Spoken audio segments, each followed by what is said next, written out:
Надия Мурад. Последняя девушка.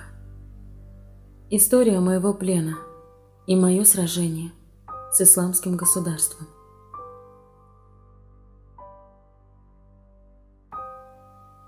Когда ситуация в Ираке ухудшилась, езиды в Кочу обычно узнавали об этом не сразу, словно ощущая толчок после землетрясения. Самое худшее обходило нас стороной.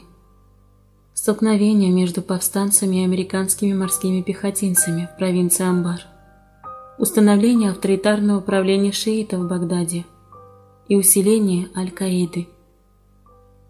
Мы смотрели телевизор и волновались о своих мужчинах, которые работали на полицию и армию. Но в Кочу не взрывались бомбы и террористы-смертники, что происходило каждый день почти по всей стране. Сегодняшний Ирак настолько раздроблен, что, похоже, его не восстановить. Но мы наблюдали за его распадом издалека. Хайри, Хезни и Джало возвращались после долгих дежурств, рассказывая нам о разных столкновениях. Иногда их отправляли в Курдистан, где о террористах почти не слышали. Несколько раз они попадали из зон, контролируемых Пешмерга, в неизвестные районы Ирака, что пугало нас, оставшихся дома. Такая работа была очень опасной. Даже если ты не станешь жертвой взрыва, ты все равно цель для террористов, только потому, что ты переводчик и работаешь на американцев.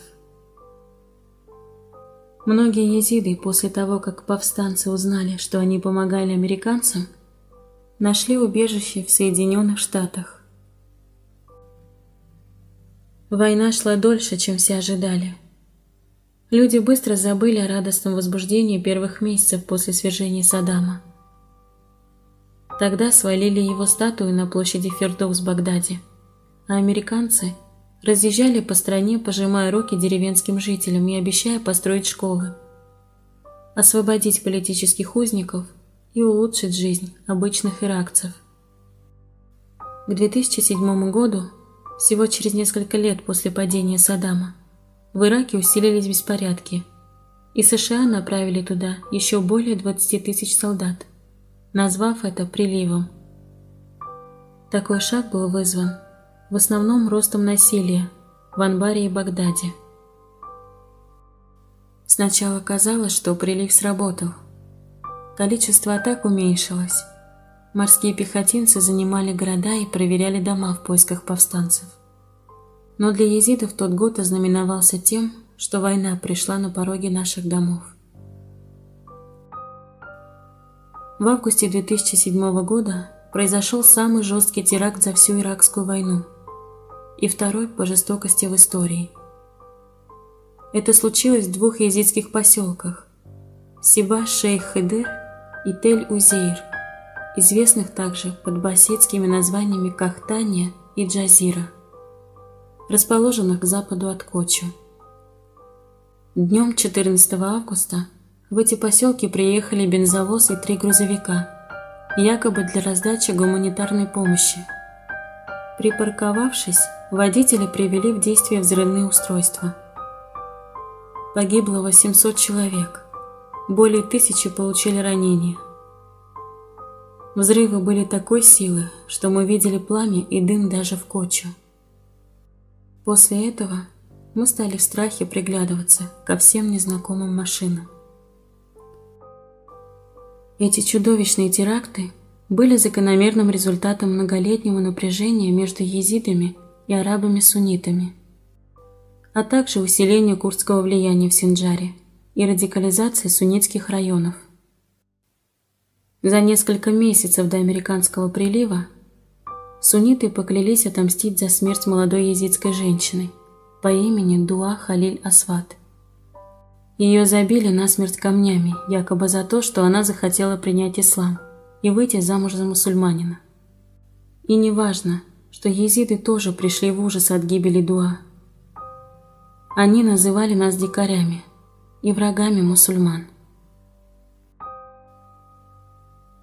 В езидском обществе, как и по всему Ираку, случаются так называемые убийства чести. Кроме того, переход в чужую веру считается предательством семьи и своего народа. Отчасти потому, что езидов на протяжении столетий заставляли принимать другую религию под страхом смерти. И все же мы не убиваем людей, отрекающихся от езидизма. Мы стыдимся того, что семья Дуа сделала с ней. Ее не только забили камнями на глазах ошеломленных, но не посмевших вмешаться свидетелей, но и выложили видео в сеть. Этот ролик распространили новостные агентства, и его использовали в качестве оправдания нападения на нас. Хотя мы сами резко порицали этот случай. Как только появилась новость об убийстве Дуа, многие в районе Мосула стали называть нас неверными и достойными смерти. То же самое говорит о нас сегодня ИГИЛ. Курды отвернулись от нас, и мы продолжали жить в стыде и страхе. Езидским ученикам в Курдистане и Мосуле пришлось покинуть школы, а живущие за рубежом езиды были вынуждены оправдываться перед теми, кто, возможно, раньше даже не слышал о езидизме, а теперь называл его религией убийц. Поскольку у езидов нет настоящих представителей в средствах массовой информации, как нет и сильного голоса в политике, ненависть к нам со стороны суннитов росла. Возможно, она была всегда, но в последнее время стала явной и быстро распространялась. Через 2 недели после убийства Дуа суннитские боевики остановили автобус с езидами и убили 23 пассажира, утверждая, что мстят за гибель Дуа. Мы готовились к очередным нападениям, но даже представить не могли ничего похожего на трагедию в Сибаше и Хыдыре и Тель-Узейре.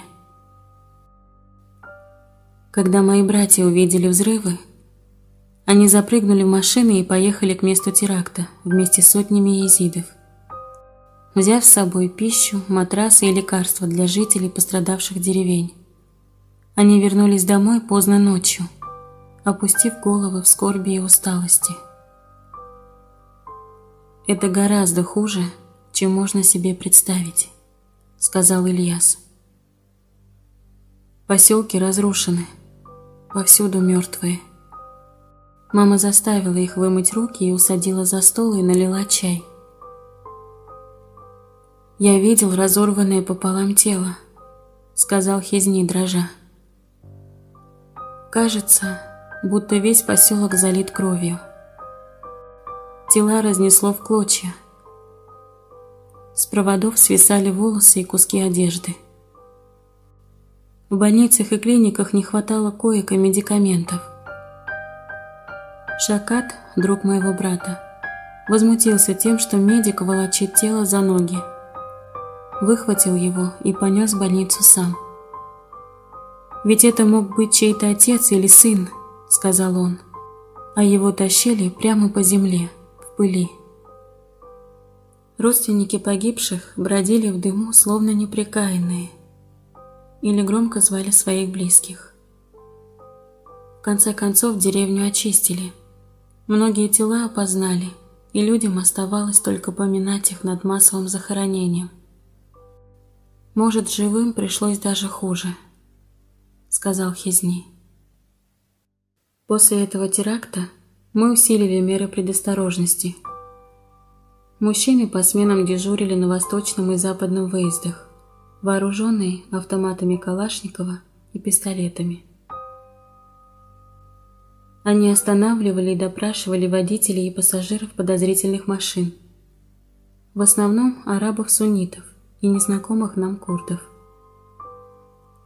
Другие езиды возводили земляные валы вокруг своих поселков и рыли траншеи, чтобы в них не могли попасть машины террористов. Но хотя мы жили очень близко к суннитским деревням, мы возвели вал только через год. Не знаю почему. Наверное, надеялись, что наши отношения с соседями помогут защитить нас.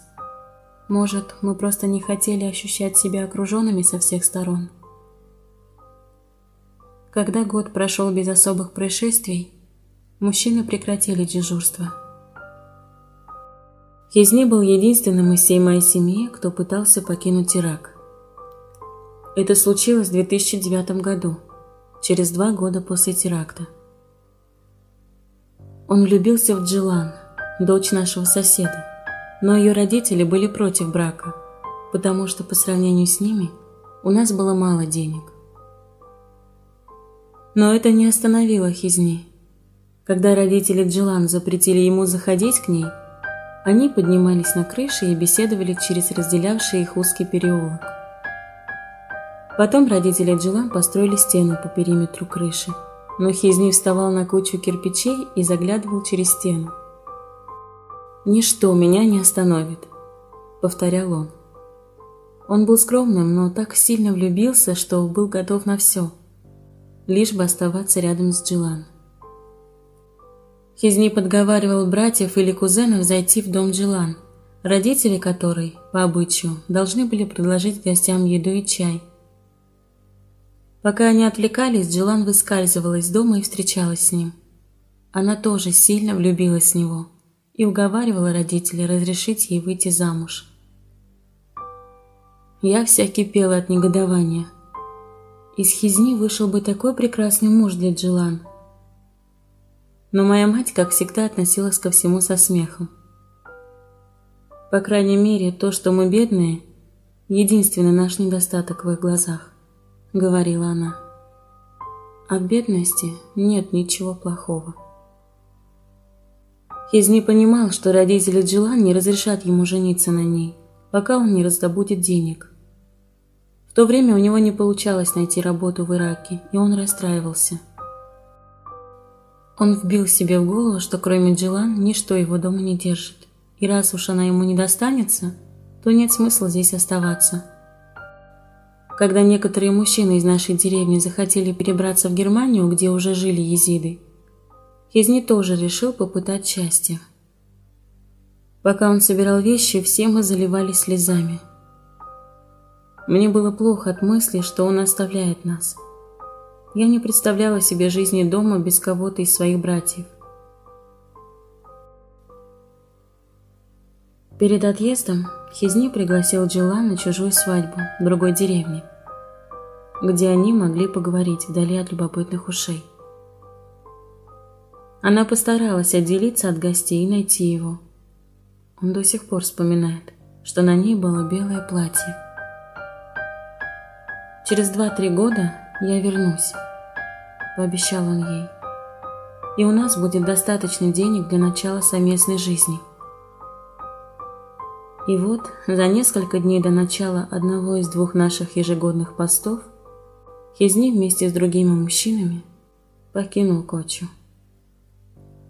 Сначала они пешком перешли границу с Турцией на севере Ирака, а в Турции добрались до Стамбула.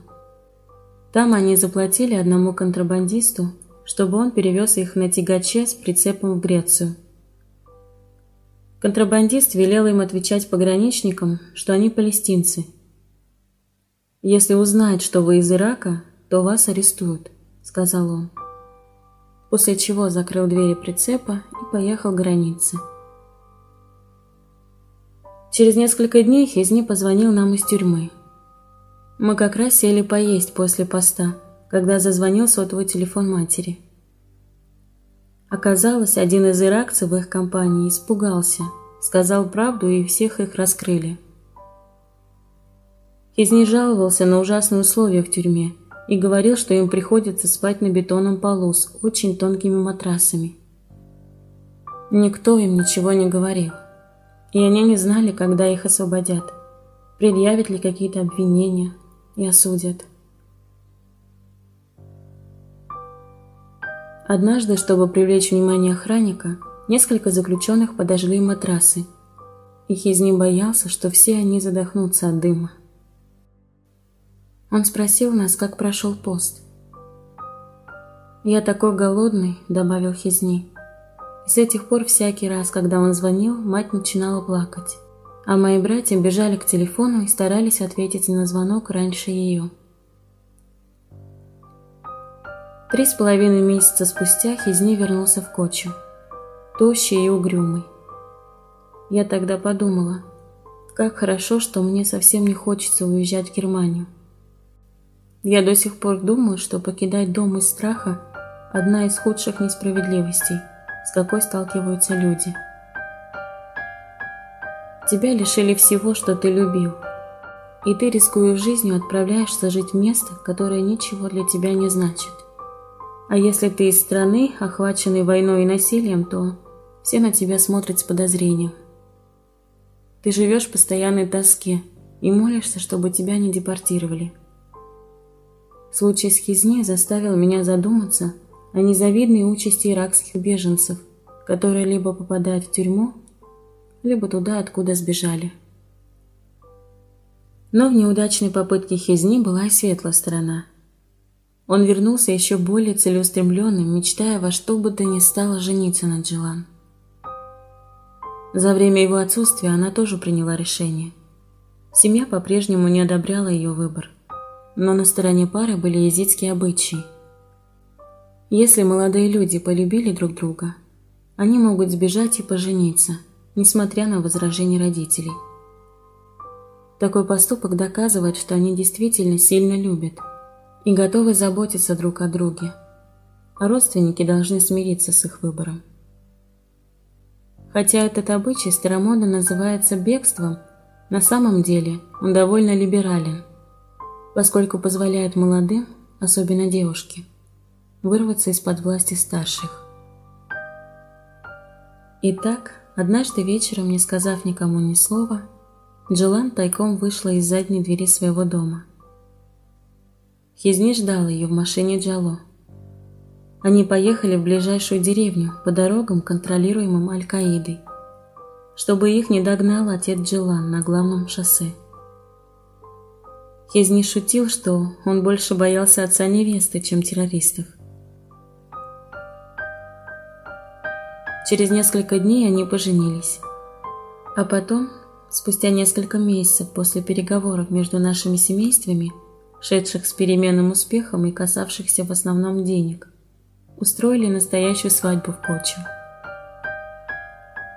С тех пор всякий раз, когда Хизни вспоминал свою неудачную попытку эмигрировать, он смеялся и говорил: «Слава Богу, что меня арестовали в Греции», и прижимал к себе молодую жену. После этого случая мы все решили оставаться в Коччо, хотя угрозы продолжались. Через несколько месяцев после парламентских выборов 2010 года американцы вывели свои войска, и страна погрузилась в хаос борьбы за власть разных группировок. Каждый день по всему Ираку взрывались бомбы, убивая шиитских паломников или детей в Багдаде. С каждым взрывом наши надежды на мир после ухода американцев таяли. Езиды, владевшие в Багдаде магазинами алкогольных напитков, становились жертвами экстремистов, и наш народ старался укрыться в дальних городках и деревнях. Вскоре после этого антиправительственные протесты в Тунисе перекинулись на Сирию, где президент Башар аль-Асад быстро и жестоко подавил их. К 2012 году Сирия погрузилась в пучину гражданской войны. В хаосе и неразберихе возникла новая экстремистская группировка, назвавшая себя Исламским государством Ирака и Аль-Шама, Сирии, которая быстро набирала популярность в Ираке. Вскоре она захватила крупные участки Сирии и пересекла границу с Ираком, где ее приветствовали жители суннитских деревень. 2 года спустя ИГИЛ полностью сломила сопротивление иракской армии на севере страны. Военные покинули свои позиции и сдали их врагу, которого поначалу ошибочно считали слабым. В июне 2014 года ИГИЛ захватила Мосул, второй по величине город Ирака, находящийся всего в 80 милях от Коччо.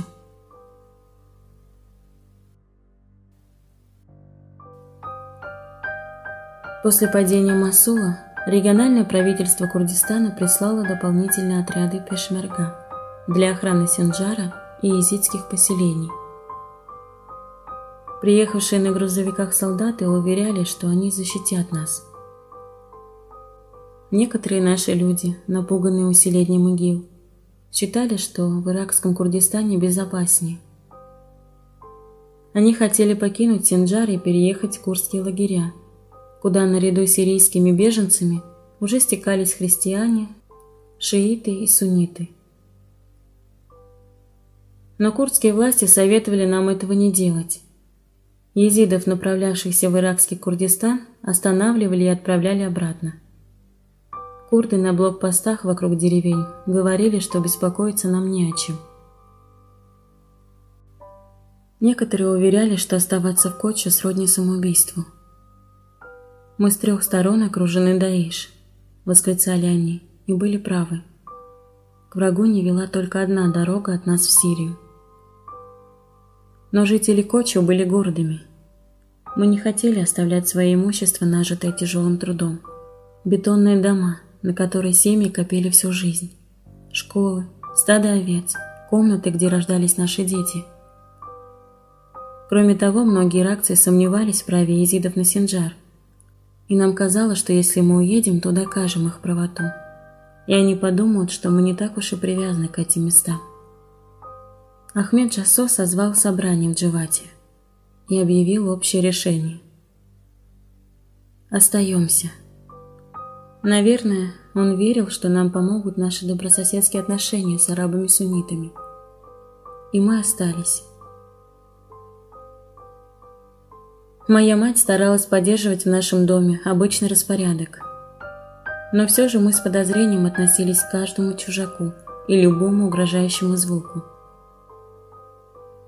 Однажды июльской ночью, часов 11, мы с Атки, Катрин, Хайри и Хизни пошли измельчить сено для животных.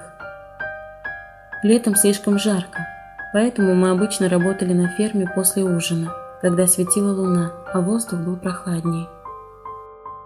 Мы шли медленно.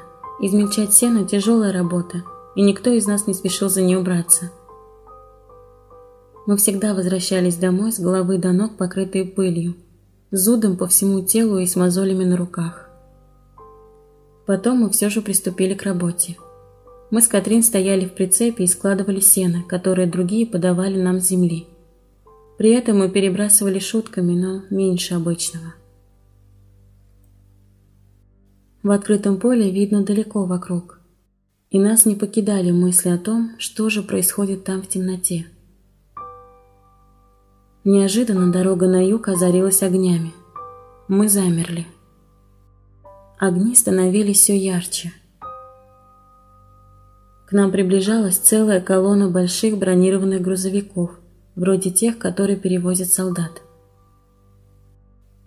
«Уходим», – пробормотала Катрин. Мы с ней испугались сильнее всех. Но Атки отказалась. «Нам нужно работать», – сказала она, подбрасывая пригорошни сена в измельчитель. «Нельзя же все время бояться». Хайри отработал 9 лет в патрульной службе и лучше других знал, что происходит за пределами Коччо. Отшвырнув сено, он прислонил ладонь к глазам, защищая их от света фар. «Это колонна исламского государства», — сказал он. «Похоже, его боевики направляются к границе Сирии. Никто не ожидал, что они так близко от нас». Надия Мурад. Последняя девушка. История моего плена и мое сражение с исламским государством.